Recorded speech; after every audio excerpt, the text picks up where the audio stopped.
This is the Horse Radio Network. This is episode 220 of the Dressage Radio Show on the Horse Radio Network.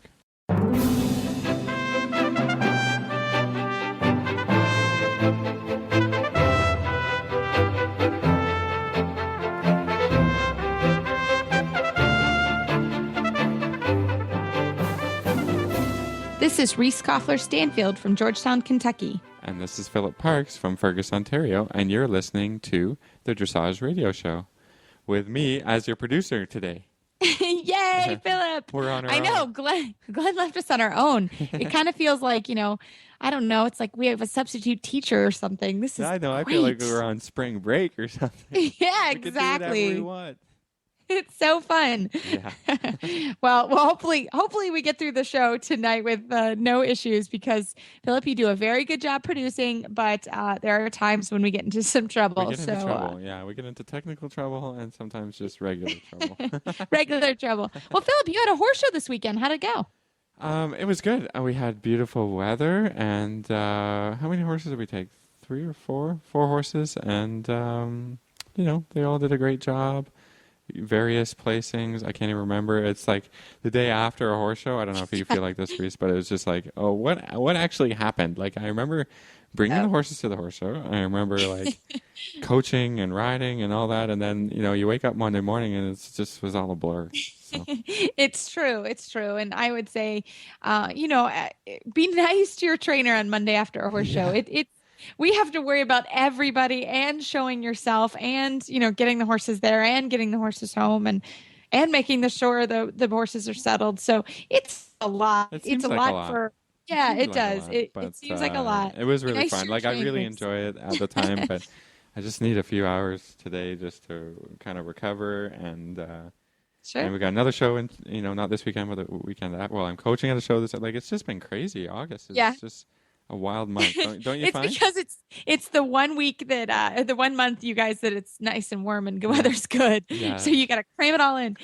We actually, this year, because our horses, went to Florida and then they came home and we had a really active spring. I set it up that actually July and the first part of August was a little bit of a vacation for us.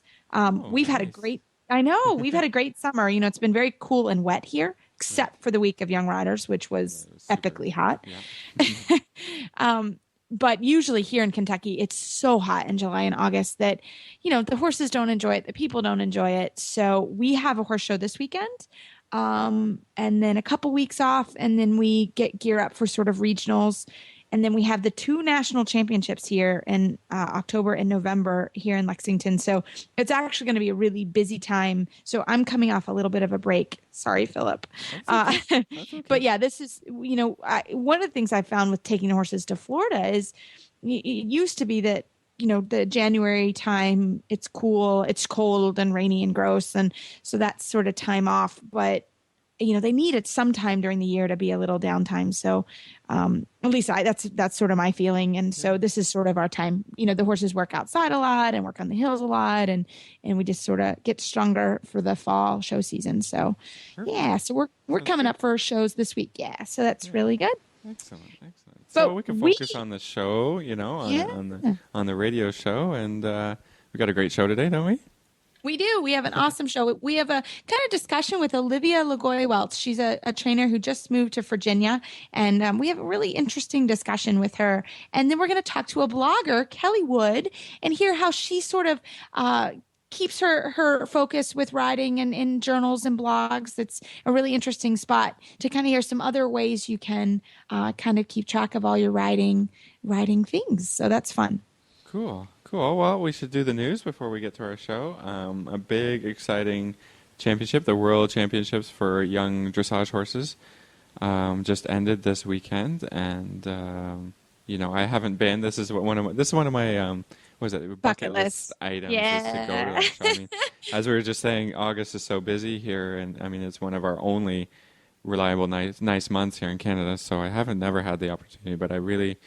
I watch the videos and I see the results from this championship, and these horses are just amazing. 5- and 6-year-old horses who are competing their hearts out, and a lot of new and up and coming riders who get the chance to show a horse kind of on the world stage. That's really fun. So we have some results here. Champion in the 5-year-old World Young Horse Dressage Championships was a horse named Scaraboa. The rider Lena Stegeman, and this horse is out of Ingo Papa's farm. I think he was the breeder and also the owner. So it's kind of exciting because Risa and I have had the opportunity to meet Ingo a couple of years. He teaches a clinic in the fall, a young horse clinic, as a matter of fact, in the fall. And so it's kind of an exciting connection for us to see that one of his horses has won the gold medal in the World Championship. Wonderful. So I bet that's super exciting. And this is huge for breeders as well, because for World Young Horse Championships, you're not waiting for a horse to become 9, 10, 11 years old to be in the Grand Prix. This is a world stage for young horses, and it's really important for breeders to kind of see how combinations of breeding has worked out. So a lot of times we talk about the stallion and the mare of these horses. And so Scaraboa is by Scolari and out of a Wolkenstein 2 mare. Silver went to a horse named Floricilio, ridden by Andreas Helgstrand. Andreas, huge Grand Prix rider out of Denmark. So, that's good to see. He also rides young horses and a good silver championship for Denmark. And then bronze went to Dorado 203, ridden by Emily Schultens. I think that's out of Holland. So that was a Craxi Rousseau. So again, another connection to America. That's a horse whose mare was by Rousseau and is owned by Harmony Sport Horses, and Scott Hassler has been on the show. So lots of cool little connections to do with the Young Horse Championships. And super.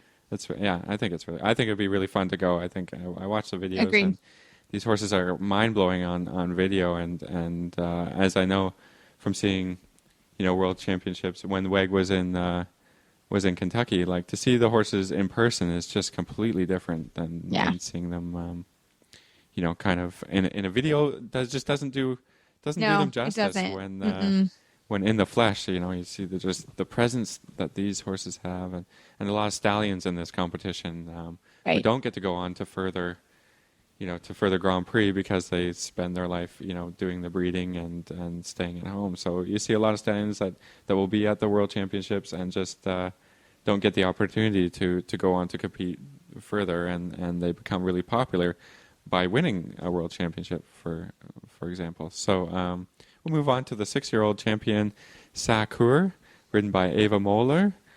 This is a Sir Donahall by a mare out of Don Davidoff. So a mare by Don Davidoff. I know there's breeder talk. You ever come across that, Reese? Where you get I'll get it messed up all the time. I mess it up all the time. So I apologize.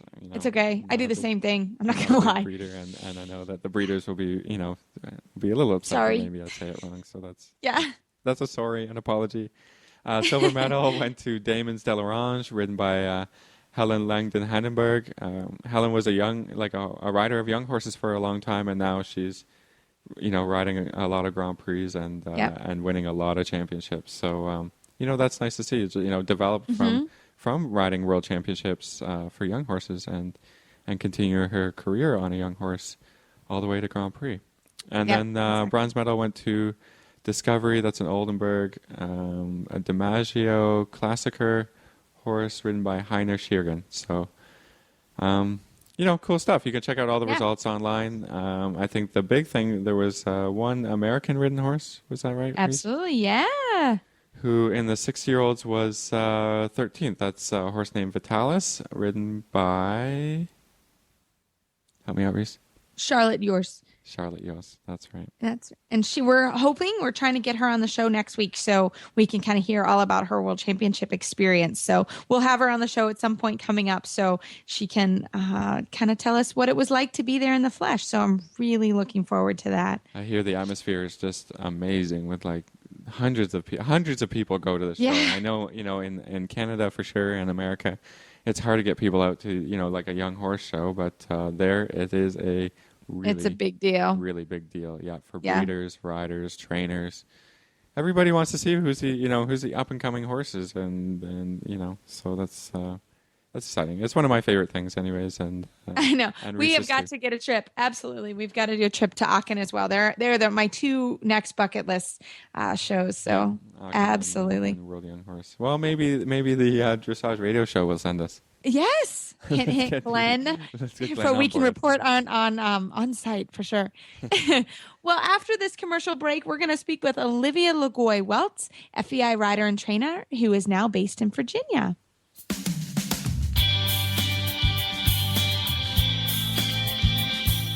Glenn the Geek here. The life of horse person is hard enough, and we all hate doing the required paperwork, and unfortunately many of us never get around to it, and it just piles up on our desk.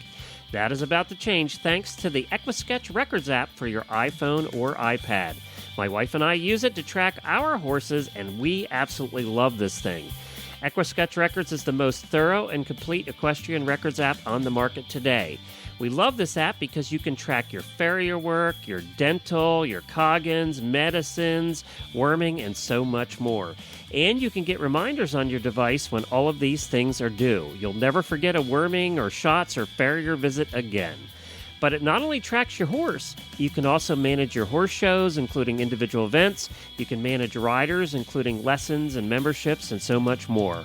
And you can sync it between your iPhone and your iPad, and all of this for the price of a couple of cups of coffee from Starbucks. Search for EquiSketch Records in the iOS App Store or go to equisketch.com. That's EquiSketch.com. EquiSketch.com. Well, we are so happy to have back Olivia Lagoy-Welts. She is a friend of our show, and she was one of our first guests last year. So, Olivia, thank you so much for coming on the show tonight.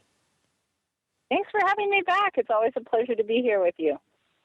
Well, it's nice to go. Well, I was just going to say, it's nice to go back over some of our guests because I think Reese and I are doing a much better job. Right, Glenn?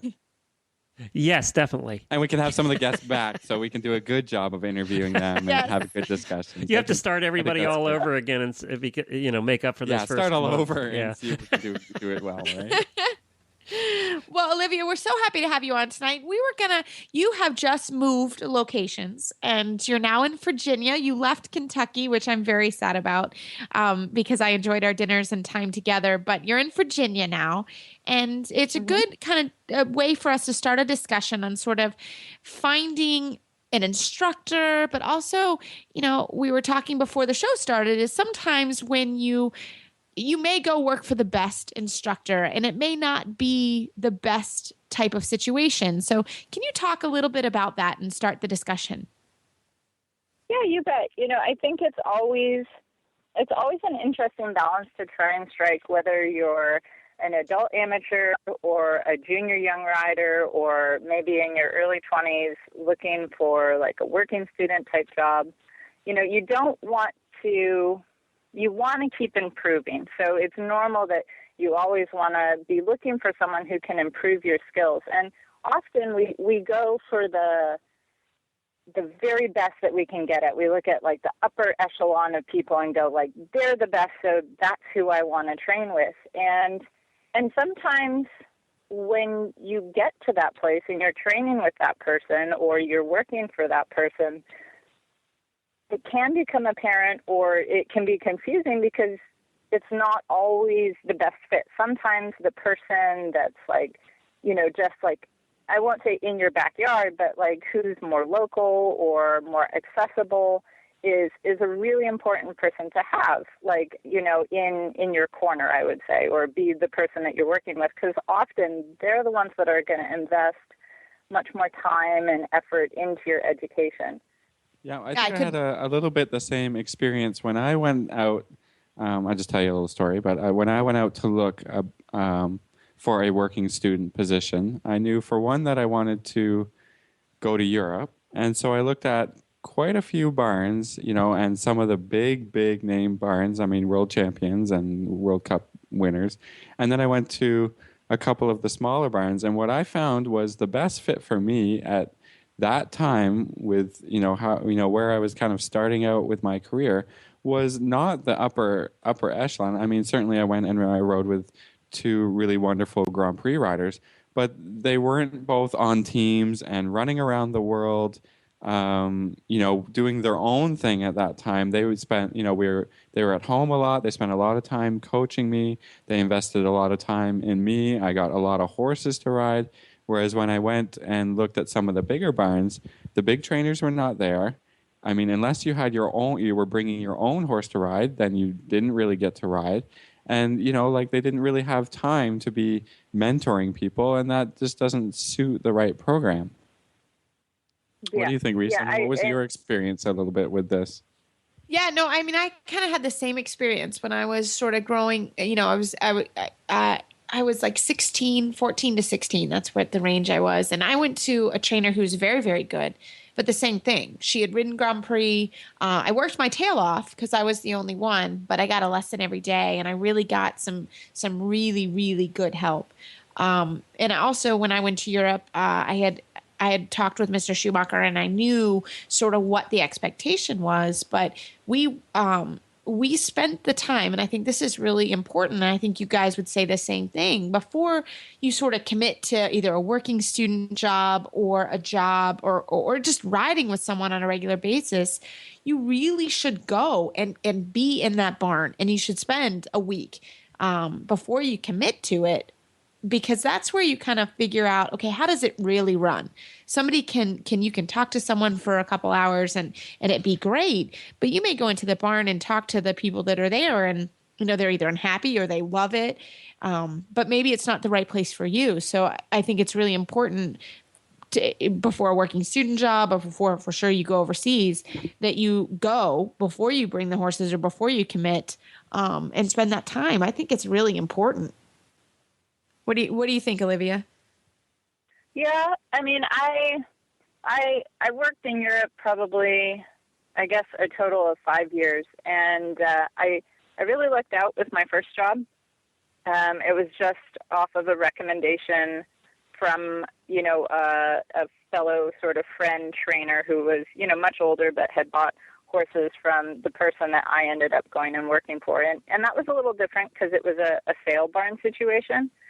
Which experience-wise, number one, it was a great sale barn. It wasn't, it was super well maintained. It wasn't like 50 horses. We had like 20 horses and 5 girls, and so it was a lot of work, but, not so much that you got lost in the system. And, that person really took an interest in me, and I've been, very lucky and very grateful for that, because, then he's gone on to help me get other jobs in Germany and so on. But the jobs that I went on to in Germany were very similar to the situations you guys were talking about. The best one that I had was with I wouldn't say lesser known, because they were still very well known, but they were more in the multiple time, German champions, like producing a lot of Grand Prix horses from every type of horse, and yes, there were Olympic titles, but they weren't in that place like that moment. It was a much smaller situation,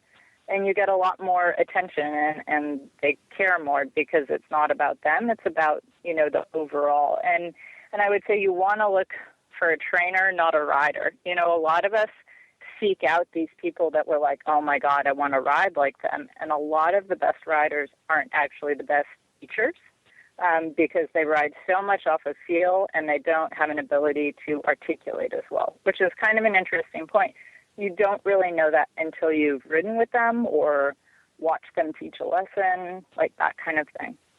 And that goes, we're kind of off talking about Europe, but that can be brought back to, your like everyday, like adult amateur, or, even like young professional in this country, is that, when you're looking for a new trainer, or, if you need to make a switch, or you're new to an area or something like that, it's good to look at what they've done. It's also good to talk to their clients, walk through the barn, look how the horses are kept, listen to them teach. Do you like the way that they talk to their clients? Are they respectful and interested?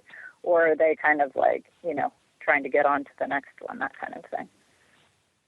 No, I wanted to steer the conversation a little bit, towards a little bit doing clinics. Now, Reese and I, we live in very different areas, so I'm always kind of asking her like, and she goes to Florida, like, who are you riding with? How do you choose somebody to do a clinic with? Because these things can be really expensive, and it's a lot of money, and you want to take your horse out and have a good experience, and to learn something. So. Maybe I'll just ask you, Reese. So how do you figure that out? Well, I think it's always a good question. I think here in Kentucky, we're getting more and more people that are coming in, and Olivia can tell you that. But because they come in for the office, and if you know they're coming, sometimes you can ask them to take a later flight or something. So I can get some help that way. But it is hard. I mean, I think you have to have the right horse. You have to know where you're going. Certainly when there are clinics that are happening, I ask some of the riders that have ridden with that particular person before. Sometimes I decide, maybe I rode with a person, it went well, but something happened that, I felt like that wouldn't work with my horse. I think you have to be honest, especially when you're spending, clinics can be very expensive now. And so you have to weigh, sort of what time of year it is. If I'm going to go to Florida, do I want to do a clinic in December here instead of spending the money in Florida when I'm not going to spend as much money? So I think that's a big thing. I think it's good to try new people. But if they are coming regularly to your area, it's good maybe to just audit, spend the day or half a day, pay the auditing fee, and sit and listen. Same kind of thing. Do I like the way this person worked with that horse? Did I like what what I'm seeing? Olivia, how do you decide what clinics to ride in and that type of thing? That's a good question, because I am fairly, I guess, for the past few years in my prior situation, I kind of rode with whoever was brought in. And, we were fortunate to have some good people in, but it wasn't particularly my choice. When I was still in California, the person I ended up working with the most actually was someone that had been coming to my barn to teach someone else. And, and I had just kind of blown this person off. I won't say, I kind of was just like, oh, this is this weird person that shows up and teaches all the time. I didn't really know her, this, that, or the other thing. But, the more she'd come in mid-morning and the more I listened to her teach, and then I was, walking around one day while this person was having a lesson. And the trainer said something like, you need to lower his neck so that he can access his back. And something about like that phrase, was like, oh, like this person really knows what they're talking about. And after that, I, kind of asked, like, could I try a lesson? And it turned out to be one of the best trainers that I've ever worked with. I still talk to her on a regular basis, and she's turned into a real mentor. And so I think there's a big click factor. Does the way that person train and explain make sense? I think, the idea of auditing a clinic, especially these clinics that can be, $300-400, or $200 or whatever, getting to go audit is a really big one if you're going to spend that kind of money. The other thing that I would say that I've seen happen in the past is sometimes like a client in a barn will find out about a trainer and they'll go take a clinic and decide like, hey, this is really a great person. And I've in the past had clients, when I was like still a kid, who would then pay for my trainer to, go take some clinics with this person on, one of their horses. And then it would turn out that clinician then came into the barn. And that works really well when you can clinic with someone that your trainer clinics with. I think that's like really important if you're in a cohesive barn where you can work with your trainer's trainer, if that makes sense. So then once that clinician goes away, your trainer is actually like helping you fill in the gaps. A lot of the difficulty about taking clinics, if you don't have anyone to sort of help you follow up afterwards, is you go off and you take this clinic and we'll call it like a taste of strawberry jam, like, oh, wow, like that was the feeling, and then you have no one to help you recreate it. And that can be hard if you don't have the eyes on the ground, or you go back to your trainer and you're like, oh, this person said this, and your trainer's like, well, that doesn't agree with me. So if you can, find some way to make it all fit together. That's, in my opinion, always when it works the best. Yeah, I think that's an important point, kind of continuity of training, right? I think it's totally pointless and it doesn't make any sense to go and take a clinic with someone and that would be the only time you have access to that person, because like that's just a case of maybe just going out and saying that you have ridden with that person, because if they don't come back or you don't ever have access to them again, I don't think there was really much point. I mean, you may have gained something at the time, but to go beyond that, I don't see the point in it. So I won't clinic with somebody who I don't have a chance to go back to, or I don't couldn't send an email to or something to help with it. Yeah, and sometimes maybe as a non-professional, sometimes your clinic dollars are better spent with maybe the best person you can access in your local area, so that say maybe one clinic, maybe it's the choice between one clinic or 4 lessons. If you have a good local trainer you can get a lesson from every week, you're going to be better off, even though the clinician may be this awesome big name and that's really cool.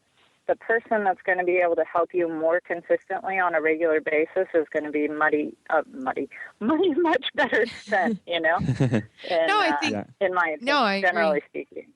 No, yeah. I agree too. And I think that's where you can really use auditing. You can really, you really, really want to see what that person has to say. Go audit. It helps, it helps everybody. It helps the clinic pay for the clinician and that type of thing. And go audit and see and use your time that way instead of bringing a horse. I think sometimes that's really important to do. And then if that person becomes a little more regular, then you can do that. So I think that's a really good way. But I think the idea of, I think everybody or most people are in where you have to decide what to do with your money and how to spend your money. And I agree that, having somebody at least once a week on the ground could be better spent than your clinic money that you're going to do in 2 days. And maybe that's your training budget for the month, that you have to. Yeah, that doesn't really work, does it? Because, it's a lot better to progress consistently forward over a longer period of time than to maybe try and make this huge leap all at once. I mean, that's what horse training is: daily, doing it correctly and properly, instead of just getting this help once and then the person goes away, and then that's not consistent riding. That's not consistent for the horse, and maybe the clinician says something completely different than your trainer, and then that's a one-time thing. Then your trainer, it has to make sense. It has to make sense as from a training perspective.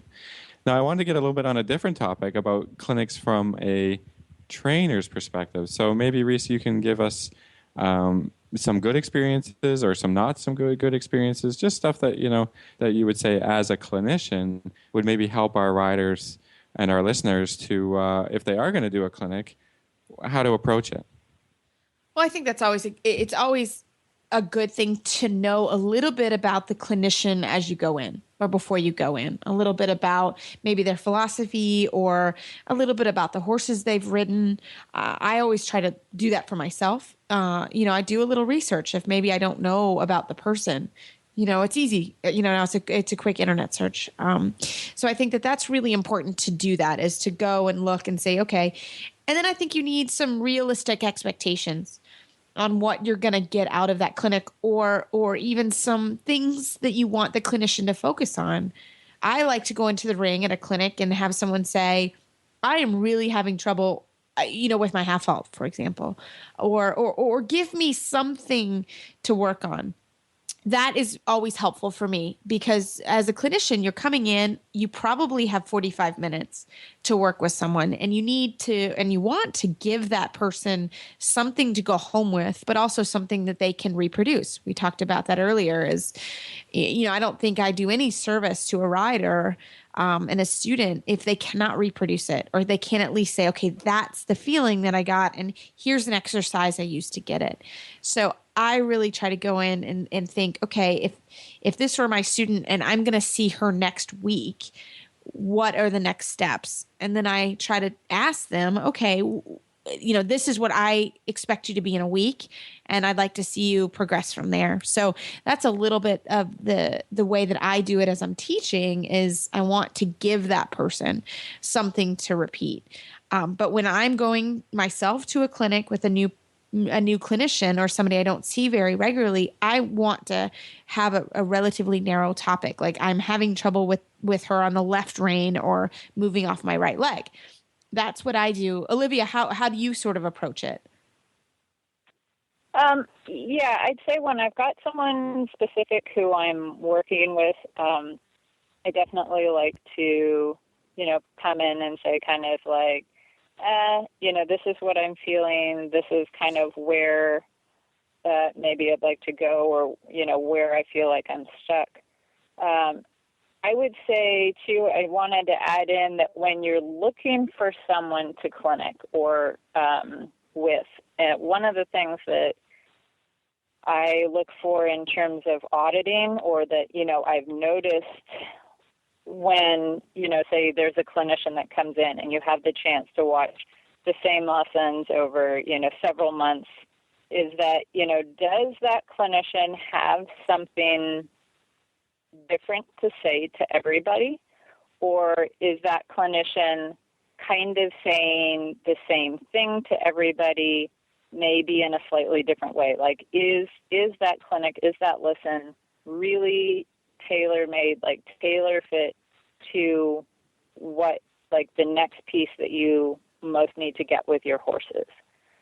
Sometimes you can see, if someone gives a lot of clinics, they can kind of get into, like, this time at the clinic, we're working on X, Y, and Z, and kind of everyone works on X, Y, and Z, whether or not X, Y, and Z is really relevant.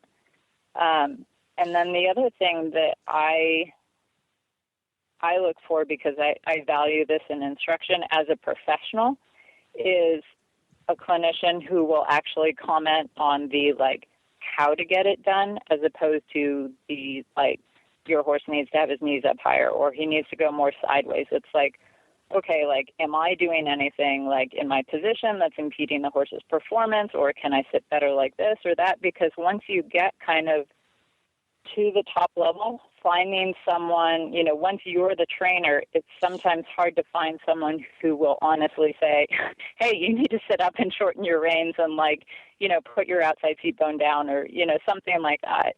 And make it very customized to you, and actually also address, like, rider issues as opposed to just horse issues, if that makes sense. No, I think that's exactly where you need to hear sometimes. And that's, to me, that's fine. I don't get that all the time. So I appreciate when somebody does that. I mean, I was just going to say that, when I go and teach a clinic, right back to Reese's point, I want to have a concrete conversation with somebody about what they're having problems with or what they don't understand, so that we can actually work on something. And what I have some people come and do is bring me a test, a recent test, or a test from last year, or that gives a good starting point, to say, like, this is an honest evaluation of my riding from a judge at a show.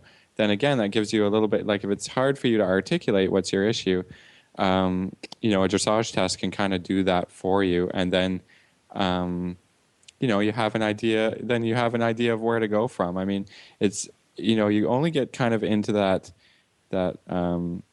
cookie cutter type of lesson teaching if you don't know where you're starting from, right? And so you have to go through half an hour of a ride before you can evaluate your rider, instead of, somebody coming with a good idea about, yes, I'm taking this clinic, or yes, I'm taking this lesson with you because I would like help with X, Y, and Z. And then, not just like, oh, well, I saw your name on the internet, and, one time you rode Grand Prix, and now I want to ride Grand Prix. That doesn't help. It doesn't help your clinician. So I think it's a responsibility of the person taking the clinic to honestly evaluate your riding and say, and don't say, teach me how to do a second level test. Teach me how to do my shoulder in a little bit better because I got a 4 on it in my last show, or I'm not understanding that. And then what I like to do in the lesson is continue the conversation to say, does that help you? And make a plan. Like, this is your plan leaving here today, after 1 day or 2 days. this is your plan you're going to continue at home. Do you understand it? And can you follow it? Because if you just ride that day and you're like, oh, we did this and it was kind of fun, and now I go home and I go back to doing my old thing, and I don't really have a plan, then you didn't gain anything from it, did you? So I think, it's half the, a lot of responsibility is on the coach for sure to do a good job with each rider, but the other half is to come in, with some articulation, with some conversation that can continue, and get a plan. How do you move forward? What would be the next step? I like to have that. Like, okay, after you leave here and you perfect this, what's the next step? So, I think there is some responsibility to the rider to help them have a good lesson also, right? Because if you're not getting any feedback, it doesn't go anywhere. So I think that was a great talk. Yeah, if you want to add to that. Yeah, I just wanted to piggyback one thing, which is that, the same thing is, as the student, whenever you're teaching or when I'm teaching, the best lessons are when the student is willing to dialogue and say, like, this is what I'm feeling. And the trainer's got to remember to say, what are you feeling? But, the trainers, the clinicians can only help as much as you can articulate kind of what's going on. Like, oh, I feel like he's running at the shoulder. I feel like I'm falling over backwards. Then that gives the clinician, the trainer, something specific to help you address, like you were saying, but that, the hardest people to teach are the ones that won't talk to you, that won't say don't be so intimidated. Maybe that's better. Actually, he's 100 pounds in my left rein and their arm is falling off. And you're like, well, it looks good from the ground. And then they're struggling and struggling and struggling. And maybe finally you get on the horse and you're like, oh my God, like, why didn't you say something? And they're like, well, I'm a little shy. And, so if you can dialogue with your trainer, like, you don't have to sit there and just like take the lesson and like be quiet.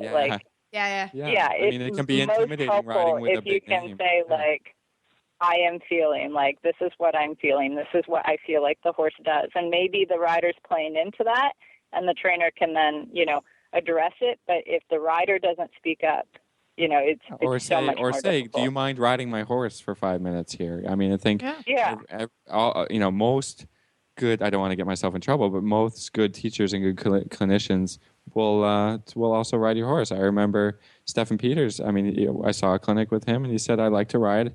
If it's a 3-day clinic, I like to have an opportunity to ride the horse because the feel can be totally different than what you're looking at from the ground. And I don't think there's anybody that can perfectly see how the horse is going. There's lots of great people that can really do that, but there's nothing like feeling it. So I don't think it's a problem if somebody says to me, hey, do you mind riding him, for 2 seconds for me? Or I'm feeling like this. Could you maybe see if you're feeling the same thing? Because a lot of times I've felt really dumb telling the rider to do this, and then I get on the horse and I'm like, oh my God, like this, I was not seeing this at all. So I'm totally cool with that. It's happened so many times. We've all had that happen, and it's hard. I mean, I think as a professional coming in and doing a clinic, it is a skill. When you have someone on a weekly or you see them every day, even it's a totally different perspective than if you're teaching a clinic. Because a clinic is it's hard. It's hard and it's demanding on the instructor. And the instructor wants to come in and do the right thing. And you want to give 100% to everybody. But it's challenging. I mean, when you have 10 riders and you have 45 minutes each, it is not a lot of time to kind of collect your thoughts and do it. So to have somebody say, okay, this is what I need help with, or this isn't feeling good, this isn't working, they need to take time and say, okay, no worries, let's rework, or maybe we learned that this isn't the way to do it and we'll do it differently tomorrow. So I think that also remember that the clinicians are human, and not everybody is perfect and things happen, and we're dealing with a lot of different things from horses and people and that type of thing. So Olivia, I've got one more comment to tag on there. Sorry, you guys can. Sure.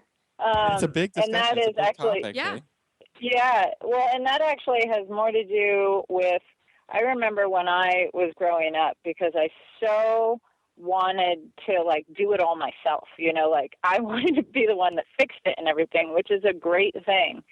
But, I've always had this thing about letting other people, trainers, whatever, get on my horses. And it wasn't until I started training that I started to realize how helpful how it can like expedite the process if the trainer just gets on and has a feel, or, can say like X, Y, and Z. And also, if you're a highly visual learner, if your trainer gets on the horse and puts the horse in the right shape, or, is able to work through something, seeing that has a huge benefit. And I know unfortunately, I carried a lot of like, oh, I want to do it myself. If the trainer's getting on, it means I'm doing it badly. And it's like, well, no, not necessarily, but, that's why they're your trainer, because they want to help you do it better. And if they need to sit on the horse, I would say don't have an ego or don't have pride about it, because it's definitely one of those things where you don't want to rely on the person to get on and tune the horse for you and then you ride it. But, allowing your trainer to have an insight into what's going on can benefit you hugely. Well, it's so true. Well, Olivia, thank you so much for coming on, and we'd love to continue the discussions at another time for sure. How do our listeners find you online? You can go to livedressage.com, L-I-V, dressage.com, or you can just Google my name. There is surprisingly only one Olivia Lagoy-Waltz in the world, so I will come up if you look for me. You could probably even just put in Olivia Dressage. So perfect. I will come up. I'm in Middleburg. So perfect. You're in Middleburg. Yeah, that's your new home. So we miss you in Kentucky, but I know Virginia just gained a fabulous trainer. So we wish you all the best luck, and thanks for your time and in the discussion. That was great. Thanks so much for having me. It was a blast, and anytime you guys need, love to be back. Well, Philip, that was an interesting conversation we had with Olivia. We always enjoy when she comes on, and I hope that gives some people some ideas for sure. A little bit of insight. I think it's cool because, as trainers, we like to get together and we're always talking about stuff like that. And, hopefully our listeners, enjoyed, kind of how we kind of work things out. And mm-hmm. we're all kind of on a journey with our horses and with our learning and, how to pick a trainer or what to do with clinics or, it's an ongoing thing. It's an ongoing discussion, so that's kind of cool. And I think when you stop learning, that's when you get into trouble for sure. Yeah, absolutely. So. Well, after this commercial break, we're going to speak with blogger Kelly Wood to hear all about her journey and how she puts that in onto the computer. So looking forward to that. This Nutrition Minute is brought to you by Kentucky Performance Products, the company that simplifies your search for research-proven nutritional supplements at kppusa.com.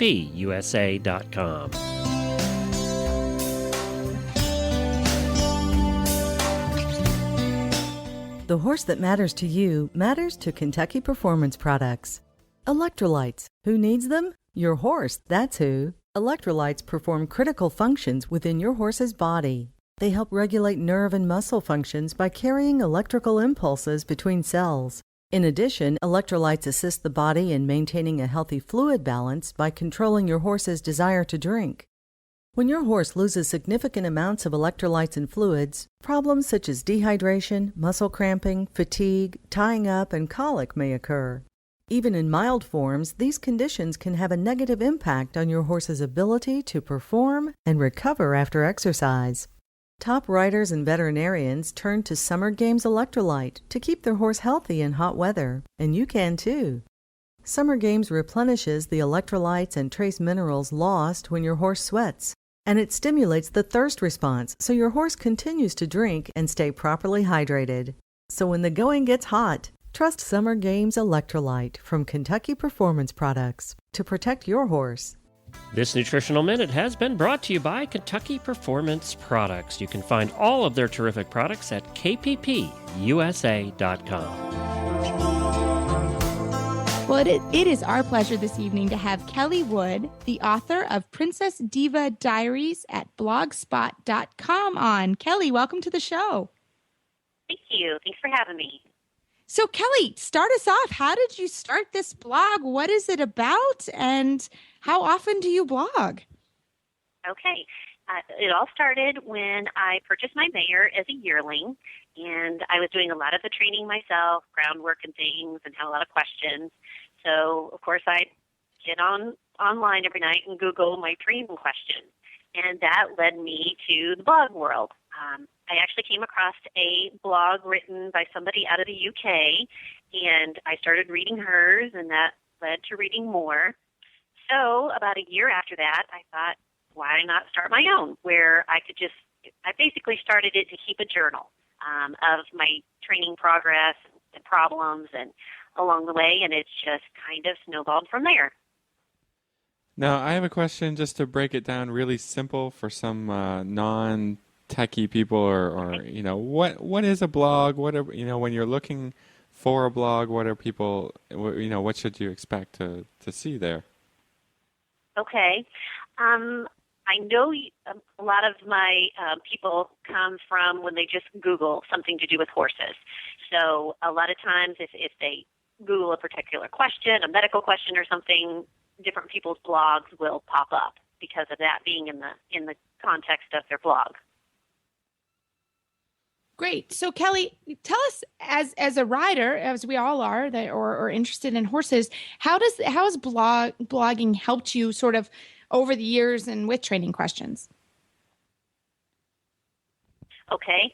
I would say a lot of times if I'm having trouble with a particular issue, when I first started working with Riva, my horse, I did some long lining and I didn't know much about it. So I would turn to asking questions on my blog. I have quite a few followers and a lot of people will make comments. So I would look for people who had experience in that particular thing, of training, and to help me along the way by making comments. Now, how do you sort out maybe some of the good and qualified comments from some that maybe are not? Well, that you kind of have to take with a grain of salt, because you will get people who don't know what they're doing, or people that have a lot of things to offer. So you kind of have to sort through it. The way I run my blog is when people make comments, it's not automatically posted. I have it set up so I have to approve them before they go on my blog. Oh, that's a really good idea. So Kelly, how often? Yeah, I mean, it is. It's a good thing to sort of have a little bit of control over the blog. Sure. So now, could you do this every day, sort of every ride, every lesson, or how often do you post? When I first started it, I probably started out twice a week, and now I've backed off quite a bit, and I do about 2 to 3 posts a month. Now, some people that I read their blogs post every day.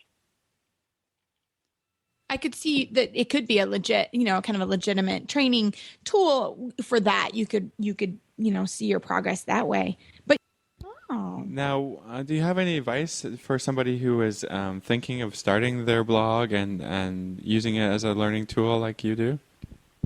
Sure.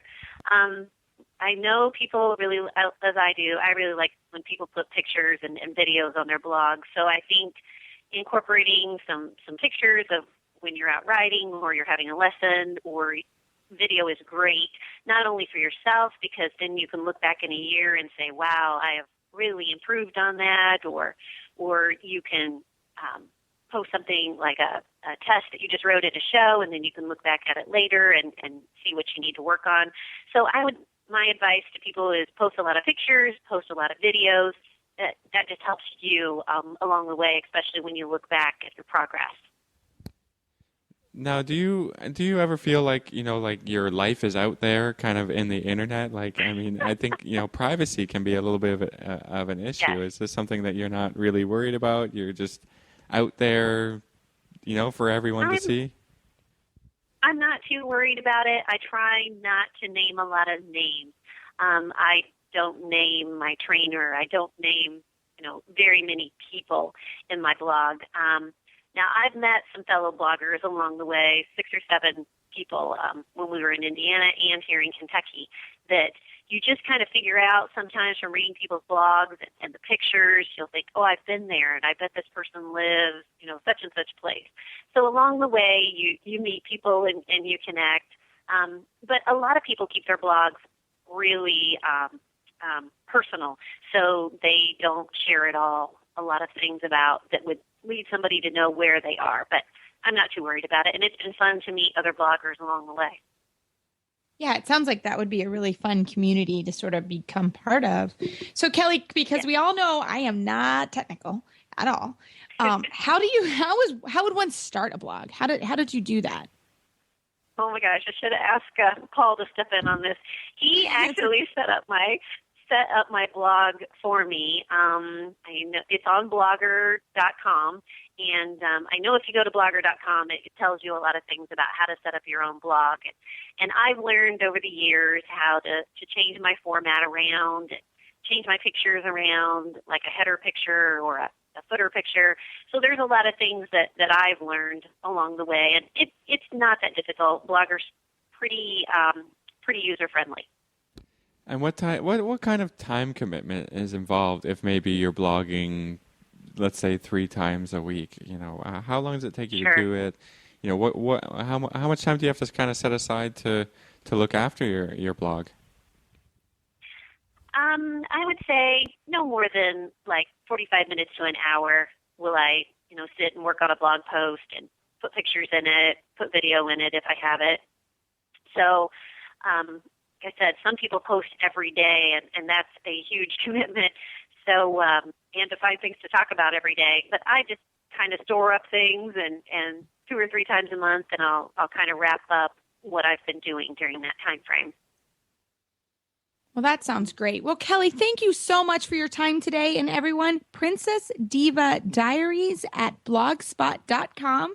I'm sure Kelly will post a little bit about her time on the show today and the link to the show when we're ready to rock and roll with it. But Kelly, thanks again for coming on. And Kelly Wood, Princess Diva Diaries at blogspot.com.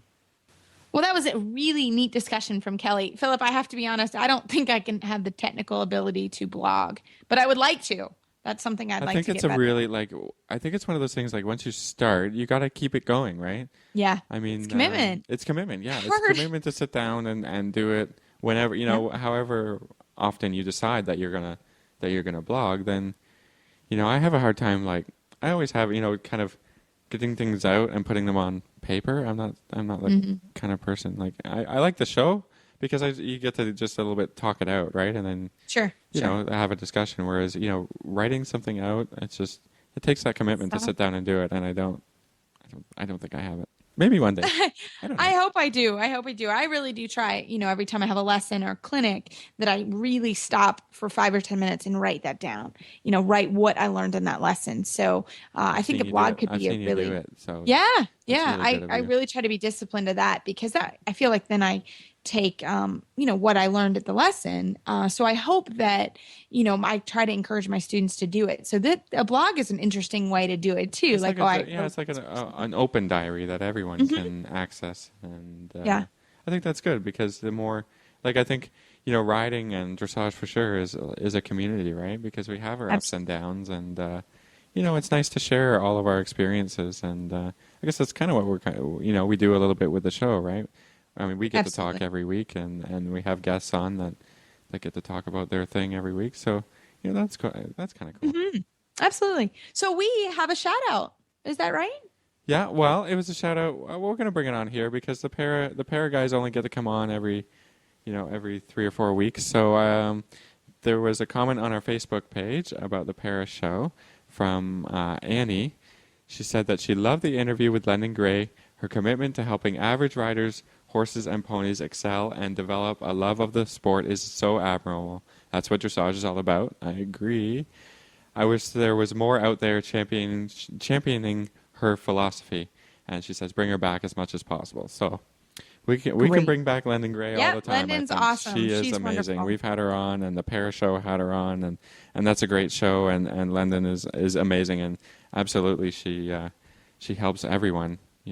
Not just high development sport or high performance. It's dressage is for everyone, and absolutely it is. I was saying I was just talking earlier on the show, like, we had a show this last weekend, and you sit there and you're watching, you're helping your riders, and you're riding, and you're watching, and you just this sport is really hard. Like, it really is.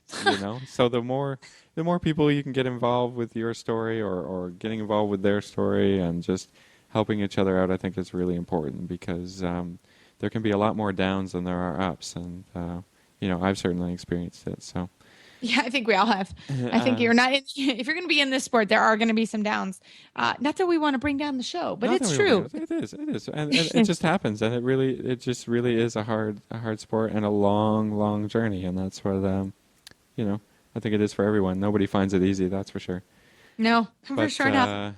Bringing it back on a lighter note, I was just having a discussion with Reese, kind of off air, and I was talking about one of our favorite listeners, Vera, who is, I called her a whipper. She does the job of whipping in at the show, and then Reese was I did not know what he was talking about. Like, whipper in. What's a whipper in? What's a whipper in? I didn't know what he was saying. I think so. It's a regional difference, maybe. I don't know. I think we have got some country difference here, some cultural differences. We call that person, Philip, the ring steward in the U.S. So I've never heard of a whipper in. Yeah, so and for us, the steward is the steward, the official, who looks after a lot of jobs, right? The official steward. So a ring steward, I thought was also an official, but I guess it's the same thing, a whipper in and a ring steward. So I was just wondering if that's just a me thing, or I've certainly had other people say it. So I've heard it. It's not just me, but I guess maybe I have never heard it. Maybe that's just a Canada-America difference. It must be. I don't know. So if anybody can answer this question, where that comes from or how I got it. Let us know, because I got a good laugh this afternoon on a whipper in. I did not know what he was talking about. But for sure, please feel free to give us some emails and shout outs. We love them. It keeps us rolling. And any ideas for the show, we always love to hear that and want to hear listener feedback. So you can find our show notes and links to today's guests at our website, dressageradio.com. Like us on Facebook, just search Dressage Radio Show. Follow us on Twitter at Horse Radio. My website is maplecrestfarmky.com, and my email is reese@horseradionetwork.com. You can find me at philipparksequestrian.com, and my email is philip@horseradionetwork.com. I'd like to thank our sponsors this week that allow us to put on a great show for everyone. And don't forget to check out all the other great shows on the Horse Radio Network at horseradionetwork.com. Everybody, keep your heels down and your shoulders back. And if you can answer the whipper in question for Philip and I, that would really help. So have a great week, and we will talk to you next week.